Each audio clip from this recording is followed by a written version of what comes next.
Saint Martin বাংলাদেশের ভূখণ্ডে বঙ্গোপসাগরের বুকে ছোট্ট এবং সুন্দর একটি দ্বীপের নাম হচ্ছে সেন্ট মার্টিন দ্বীপ।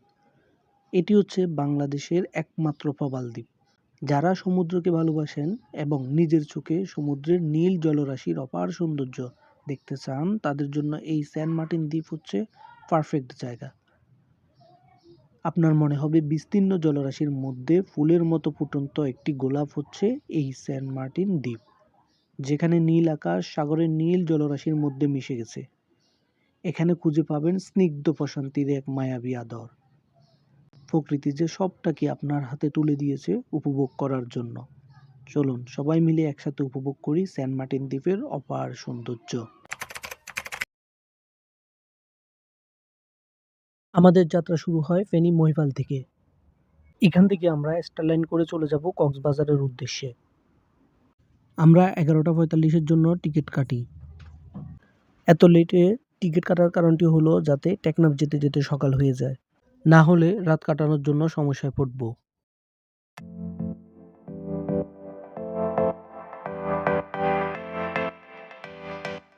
এখন বাজে রাত 4টা। আমরা আছি লিং রোড। এখান থেকে টেকনাফ 81 কিলোমিটার। এখান থেকে আমরা সৌদিয়া করে চলে যাব টেকনাফ। আপনারা চাইলে কক্সবাজার যেতে পারেন, সেখান থেকেও টেকনাফ যেতে পারবেন। এখন বাজে প্রায় সকাল 7টা আর আমরা আছি এখন টেকনাফ। এখানে আপনি অনেকগুলো খাওয়ার হোটেল পেয়ে যাবেন। প্রত্যেকটা খাওয়ার হোটেলের সামনে জাহাজের টিকিট বিক্রি করা হয়। টেকনাফ থেকে শিপ ছাড়ে 9:30-এ। আমরা তো অনেক তাড়াতাড়ি চলে আসছি, তাই সময় কাটানোর জন্য ঢাকার কিছু ভাই ব্রাদারের সাথে ক্রিকেট খেলছি। ওনারা আমাদের পরিচিত নয়, তবে অনেক ফ্রেন্ডলি। যাই হোক, ম্যাচটা অনেক এনজয় করেছি। শেষমেশ জয়টা আমাদেরই হয়েছে। এখানের জমিগুলোতে স্থানীয়রা লবণ চাষ করে থাকে। সারিবদ্ধ জমিগুলো দেখতে ভালোই লাগে।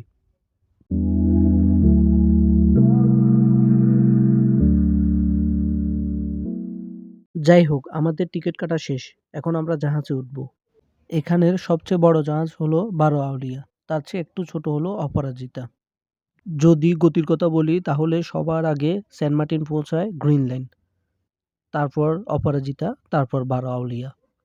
তবে গ্রিন লাইন খুবই ছোট্ট একটি জাহাজ। আপনি যদি সমুদ্র উপভোগ করতে চান তাহলে গ্রিন লাইনে করে যেয়ে লাভ নেই। 12 আউলিয়া বা অপরাজিতা করে গেলে সমুদ্র অনেক ভালো উপভোগ করতে পারবেন, কারণ এগুলো অনেক বড় জাহাজ। আমরা অপরাজিতার স্ট্যান্ড টিকিট কেটেছি। জাহাজ যাত্রা শুরু করা পর্যন্ত আপনাকে দাঁড়িয়ে থাকতে হবে। তারপর সিট খালি থাকলে আপনি ইচ্ছে করলে সিটে গিয়ে বসতে পারবেন। তবে এই যাত্রাপথে কেউ সিটে বসতে চায় না, কারণ সমুদ্র উপভোগ করতে করতে সময় চলে যায়। স্ট্যান্ড টিকিটগুলো আমাদের থেকে জনপ্রতি 400 টাকা করে নিল। আর আমরা যদি সিট নিতাম তাহলে জনপ্রতি 600 থেকে 650 টাকা করে পড়তো। আমার সাজেশন থাকবে আপনারাও স্ট্যান্ড টিকিট কাটবেন।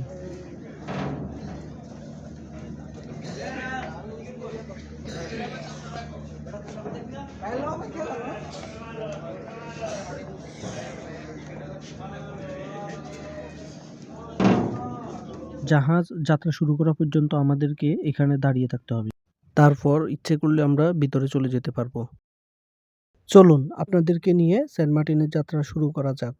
সেন্ট মার্টিন পৌঁছানো পর্যন্ত আমাদের সাথে থাকুন। আর এরকম ট্রাভেলিং সম্পর্কিত ভিডিও পেতে আমাদের চ্যানেলটি সাবস্ক্রাইব করুন। শুরুতে আমরা সবার শেষে থাকলেও আস্তে আস্তে সবগুলো জাহাজকে ওভারটেক করে ফেলি।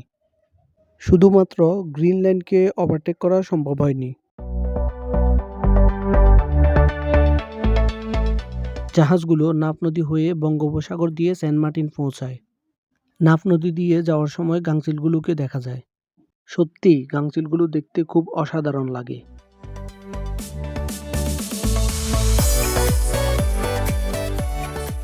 সেখানে অনেককে দেখলাম গাংচিলগুলোকে সিপ খাওয়াচ্ছে। এটি দেখে আমারও ইচ্ছে জাগলো গাংচিলগুলোকে সিপ খাওয়ানোর জন্য। টেকনাফ থেকে সেন্ট মার্টিন যাওয়ার পথে আপনি অসাধারণ অনেক সিন দেখতে পারবেন।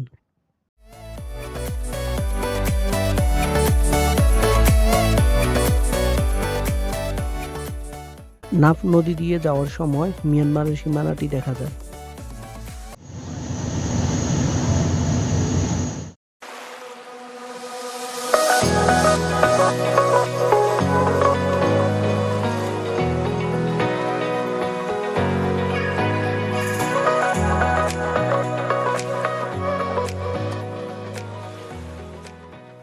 2 ঘন্টা 30 মিনিট শিপ জার্নি পর অর্থাৎ দুপুর 12টায় আমরা পৌঁছে যাই সেন্ট মার্টিন। আসলেই সেন্ট মার্টিনের পানিগুলো অনেক নীল এবং স্বচ্ছ।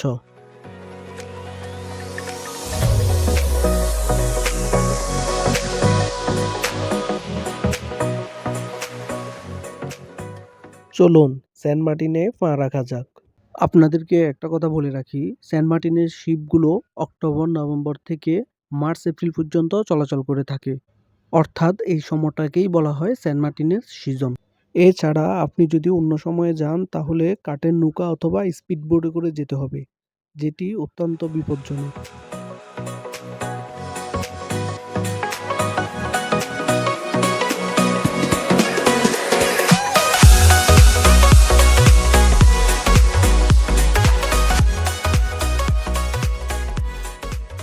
ঘাট থেকে নামার পরেই আপনি সেন্ট মার্টিন বাজারে পৌঁছে যাবেন।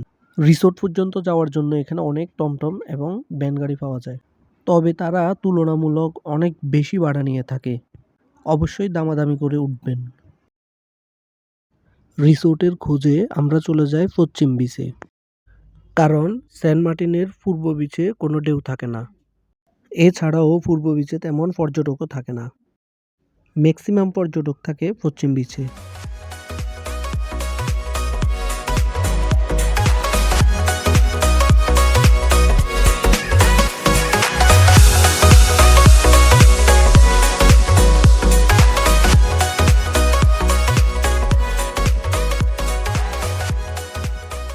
সেন্ট মার্টিনে তুলনামূলক কুকুর অনেক বেশি, কুকুর থেকে সাবধানে থাকবেন।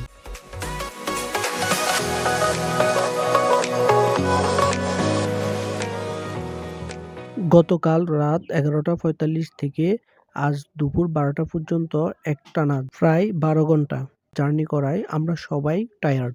তাই বিচে অল্প একটু সময় কাটিয়ে সবাই রেস্ট নিতে চলে যাই।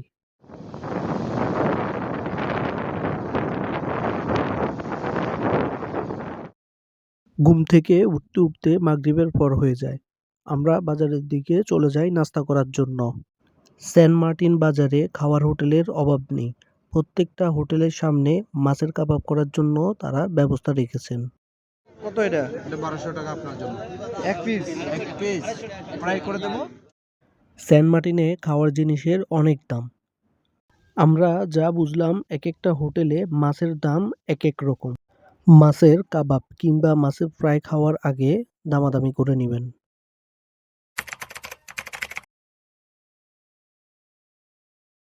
রাতে আমরা প্ল্যান করি ভোর 5টায় ঘুম থেকে উঠে সূর্য উদয় দেখতে যাব। তারপর চলে যাব ছেড়াদ্বীপ ঘুরতে। কিন্তু আমরা ঘুম থেকে উঠে বের হতে প্রায় 6:30 বেজে যায়। সূর্য উদয়টা দেখতে পেলাম না। তাই আমরা ছেড়াদ্বীপের দিকে যাত্রা শুরু করি। বিচে সাইকেল চালানো অনেক কষ্টকর। বালুর জন্যে সাইকেল এগোতে চায় না। আমরা সাইকেলগুলো প্রতি ঘন্টা 50 টাকা করে ভাড়া নিই। মোটামুটি 3 ঘন্টার মতো সাইকেলগুলো চালাই। আপনাদেরকে একটা কথা না বললেই নয়, কালকে রাত পর্যন্ত সেন্ট মার্টিন থেকে আমরা একটা বিষয় লক্ষ্য করলাম। আপনি যদি বাজারের পাশে থাকেন তাহলে রিসোর্টগুলো মোটামুটি সস্তা পাবেন এবং খাওয়া দাওয়া নিয়েও তেমন টেনশন করতে হবে না। কিন্তু সমস্যা হলো বাজার থেকে পশ্চিম বিচে 15 থেকে 20 মিনিট হেঁটে হেঁটে যেতে হবে। আর যদি পশ্চিম বিচে থাকেন তাহলে রিসোর্টগুলোর ভাড়া একটু বেশি হবে এবং প্রত্যেকবার খাওয়ার জন্য পশ্চিম বিচ থেকে হেঁটে হেঁটে বাজারে যেতে হবে। আর যদি চান তাহলে রিসোর্টেও খেতে পারেন, তবে রিসোর্টে খাওয়া দাওয়ার দাম অনেক বেশি।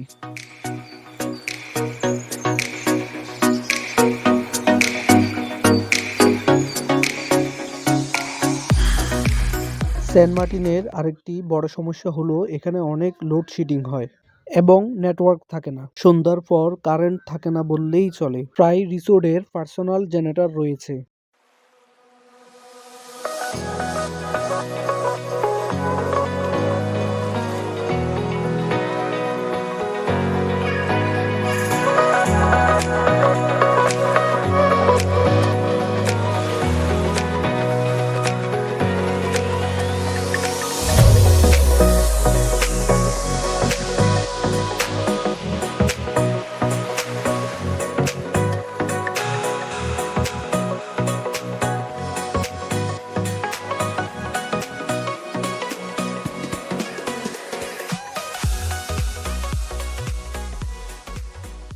দুঃখের বিষয় হলো আমাদেরকে সাইকেল নিয়ে চ্যাটাদ্বীপে ঢুকতে দেয়নি। আপনারা যদি চ্যাটাদ্বীপ যেতে চান তাহলে টমটম অথবা হেঁটে যাবেন।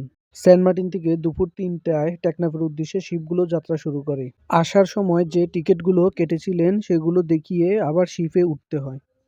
আমরা এখন কক্সবাজার ব্যাক দিচ্ছি। ফেরার পথে বিকালের দৃশ্যগুলো আরো মারাত্মক সুন্দর।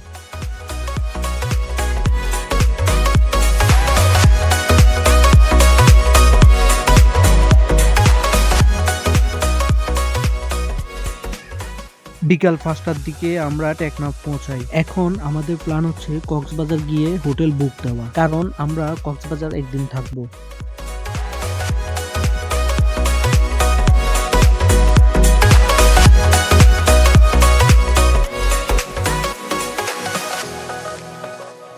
গতকাল সন্ধ্যা ৭টার দিকে আমরা কক্সবাজার এসে পৌঁছাই। রাতে আমরা অনেকক্ষণ বিচে সময় কাটিয়েছি এবং প্ল্যান করি সকালে আমরা রেল স্টেশন ঘুরতে যাব। তাই আমরা এখন সকালের নাস্তা করে স্টেশনের দিকে যাচ্ছি। চেষ্টা করব স্টেশনের সৌন্দর্য আপনাদের কাছে তুলে ধরতে।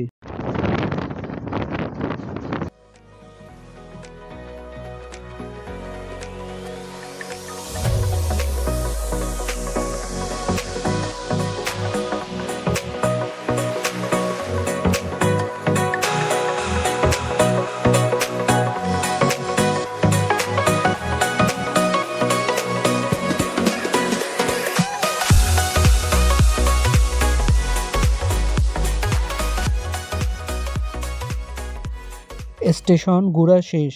আমরা এখন চলে যাচ্ছি সুগন্ধা বিচের দিকে। চলুন একসাথে সুগন্ধা বিচের সৌন্দর্য উপভোগ করা যাক।